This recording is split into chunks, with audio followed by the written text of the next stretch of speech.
한국 베네수엘라 경제협력센터가 2013년 발행한 보고서가 자주 언급되고 있습니다.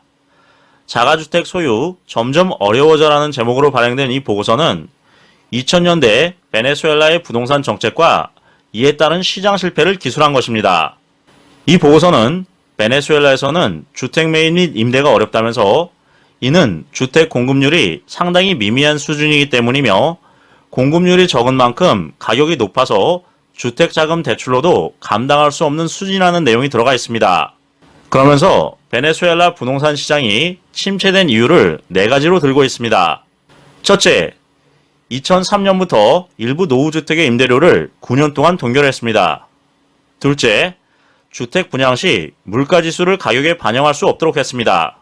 셋째, 임의적 퇴거 금지법 시행으로 임차인이 새로운 주택을 얻을 때까지 퇴거를 강요할 수 없게 됐습니다.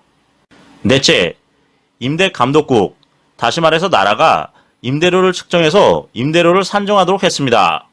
예를 들어서 임대료 동결은 전월세 상한제고 임의적 퇴거 금지법은 계약갱신 청구권과 비슷하다는 견해입니다. 특히 주택 분양 시 물가지수 반영을 금지한 베네수엘라의 정책은 한국의 분양가 상한제와 유사하다는 의견이 나오고 있습니다.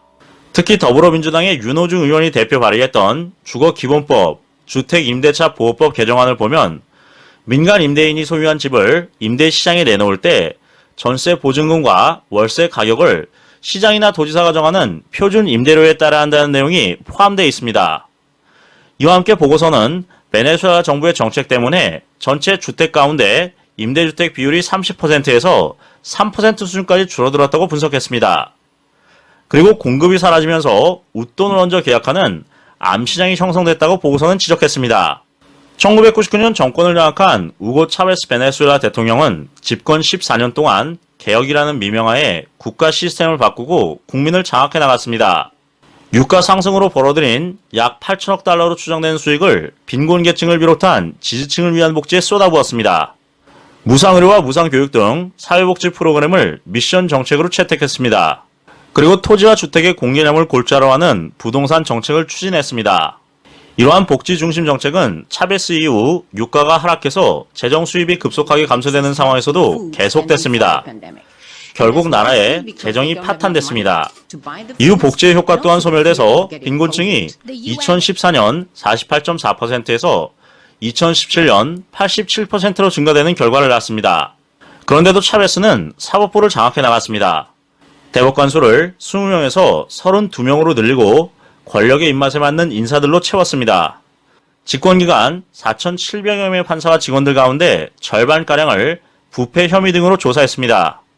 정권에 유리한 판결로 반대자들을 형장의 이슬로 보내거나 탄압을 했습니다.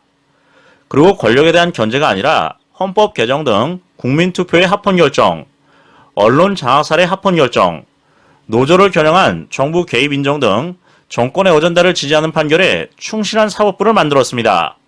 야당 지도자 시절인 1998년 총선에서 차베스는 야당이 승리하자 국민투표를 통해 재헌의회를 소집하고 기존 의회를 해산했습니다. 그리고 입법권을 완전히 장악한 채 신헌법을 만들고 장기 집권의 발판을 만들었습니다. 2005년에는 연동형 비례제, 2009년에는 병립형 비례제 등 유불리를 고려한 선거법 개정으로 의회를 장악했습니다. 차베스는 국민들과 소통한다는 명분으로 직접 민주주의 제도를 운영했습니다. 그리고 그 일환으로 국민청원 제도를 강화했습니다. 일정 숫자 이상이 나오면 의회를 압박하고 여기에 반대하는 국회의원들은 국민 뜻을 따르지 않는 적폐 세력으로 매도했습니다. 그러면서 차베스의 지지 세력은 더 강력하게 뭉쳤습니다. 차베스는 이를 지역 단위로 묶어서 300가구에서 400가구당 1개 단위의 주민자치위원회로 결속했습니다. 그리고 국가는 이들에게 예산을 지원합니다. 이 지원금은 한때 지방교부금의 30%에 달했습니다. 이 주민조직은 협동조합, 사회경제적 기업, 소액금융과 연결돼서 막강한 역할을 수행했습니다. 한국의 지자체도 점차 닮아가고 있습니다. 지방자치단체에 공동체 지원국이 자리잡고 주민자치를 지원하는 동자치지원관제가 만들어졌습니다.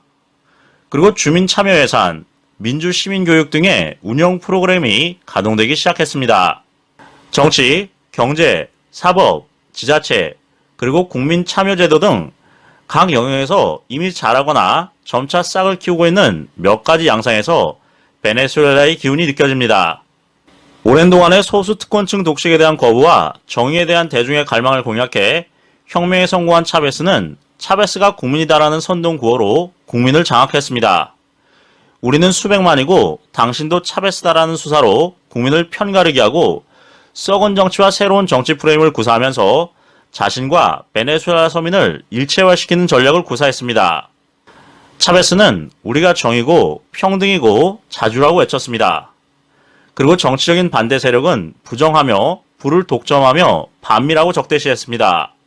그는 현장에서 장관을 불러내 군중의 질문에 답을 하게 하거나 집무실에서, 공장에서, 길에서, 그리고 마을에서 국민들과 끊임없는 스킨십을 나누는 모습을 TV로 방영을 했고 국민들과의 친밀도를 높여나갔습니다.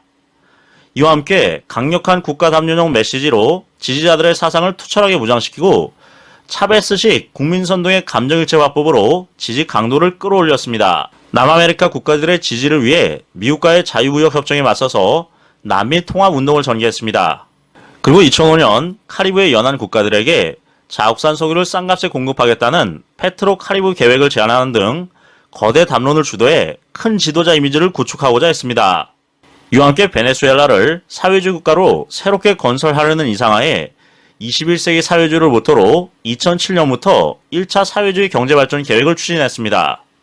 특히 지역자치위원회의 역할을 강조하면서 사회주의를 향한 엔진을 가동시켰습니다.